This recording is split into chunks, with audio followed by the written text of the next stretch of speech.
Jane Chandler.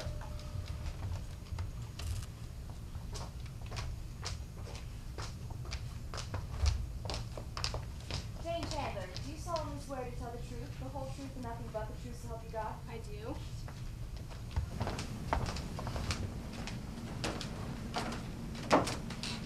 What is your name? Jane Chandler. And your occupations? Handwriting expert for the New York Police Department. Exhibit A, please. Miss Chandler, do you recognize this letter? Yes, I understand it is a letter found in Mr. Faulkner's penthouse the night of his death. I was called upon to examine it. And what were you asked to determine? I was asked to determine whether it was written by Mr. Faulkner. And what is your verdict? Certain peculiarities have led me to the conclusion that the letter was forged. That is all, Miss Chandler. Now, Miss Chandler, it had been called to your attention at the inquest that Karen Andre was in the habit of signing Faulkner's name to unimportant documents at the time of her employ as his secretary. Have you compared these signatures with Faulkner's real ones? I have. And what is your opinion? I can compliment Miss Andre on her art. The difference is very slight. Now, bearing that in mind, isn't it quite impossible to tell the difference between Mr. Faulkner's real handwriting and Miss Andre's imitation? It is a very difficult task, but we have means of determining the difference. And what are the means? Well, one is the microscope, which reveals certain shadings and certain vibrations of the pen, according to the handwriter's nerve condition, which cannot be imitated. And how often are you handwriting experts wrong in your decisions? Your Honor, we object. Your Honor, please, this is a perfectly legitimate question. I'm merely wishing to establish this is not an exact science. This has been established as an exact science by all courts for many years, and if you don't know that, then Order, gentlemen. I will sustain the objection.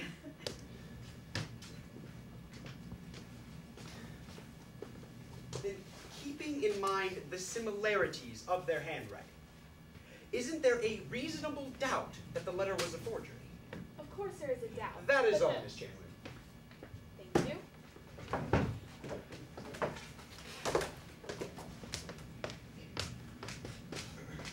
Nancy Lee Faulkner.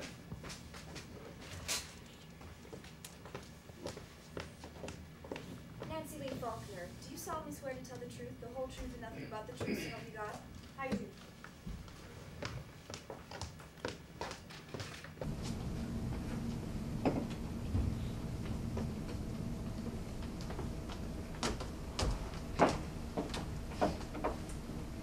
What is your name? Nancy Lee Faulkner. What relation are you to the late Bjorn? I was his wife. When did you meet Mr. Faulkner? In August of last year, Where did you meet? at a ball given by a friend of mine in Newport. You have heard of Mr. Faulkner's reputation as the most ruthless of men. Did you find him so on your first meeting? Not at all. He was perfectly charming and considerate that first night I met him. You see, he told me later I was the first woman he'd ever met whom he could respect. Did you see him again? Yes, about 3 weeks later. I invited him to dine at my home on Long Island. Just a little informal dinner, with father present. And you saw him often after that? Yes, quite often. His visits became more and more frequent until the day. Until the day.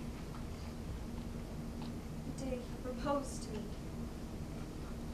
Please continue. We went driving, Mr. Faulkner and I, alone. We stopped on a lonely little road. I'm sorry.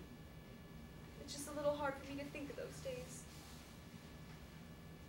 Then Mr. Faulkner seized my hand, and looking me straight in the eyes, he said,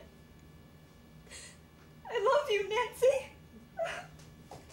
I'm sorry, Mrs. Faulkner. If you wish to be dismissed today... Why, this is a subterfuge staged to gain the sympathy of the jury. I object to that remark! And I demand a fair trial for my client! Demand what you wish, but there will be no interference with my... Order, gentlemen!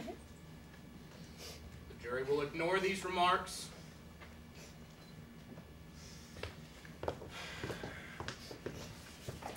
I'm sorry, Mrs. Faulkner, for these interruptions.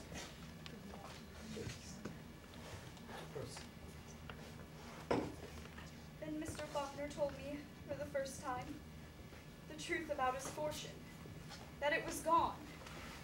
He said he could not ask me to marry him because he had nothing to offer to me. But I loved him. I told him his money meant nothing to me. Did Mr. Faulkner feel hopeless about the future? Not at all. I told him it was our duty to save his enterprises, our duty to the widows and children whose savings had been entrusted to him. He told me my faith in him was like a great driving force, propelling him onward, that he could not fail. How could he think of suicide? Did you stay in New York after your marriage? Yes. We made our home a Long Island residence. Mr. Faulkner gave up his New York penthouse. Did Mr. Faulkner tell you anything about Miss Andre? Not then. But 2 weeks after our wedding, he came to me and said, "Dearest, there's something I must tell you about the secretary who has served me so long." I said, "You don't have to say a word if you don't want to." He said, "I must. My marriage to you has become a sacred troth that has regenerated my soul, and the past can have no part in it." Then he said, "Karen Andre is the cause and symbol of my darkest years. I am going to dismiss her." And what did you answer? I said, "We must not be cruel. Perhaps you can find a different position for Miss Andre." He said he'd provide for her financially, but that he never wanted to see her again. Tell us, Mrs. Faulkner, what did Mr. Faulkner do on the day of January the 16th? He spent it in town, on business as usual. He came home late in the afternoon. He said he was going to dine with 3 friends that night. It was a business deal, so he did not have dinner at home. He left around 6 o'clock. Did he say who the 3 friends were? He did not tell me, and I didn't ask. I made it a point to never interfere in his business. Did you notice anything unusual when he said goodbye to you that night? No, not a thing. He kissed me goodbye and told me he'd try to be home early. I followed him to the door and watched him drive away. I stood there for a few minutes, thinking how happy we were. What a perfect dream our love had been. A beautiful, uplifting relationship based on mutual trust. How could I know that this love, through jealousy, would bring about his death? Objection, Your Honor. The witness's last statement may be stricken out. That is all, Mrs. Faulkner.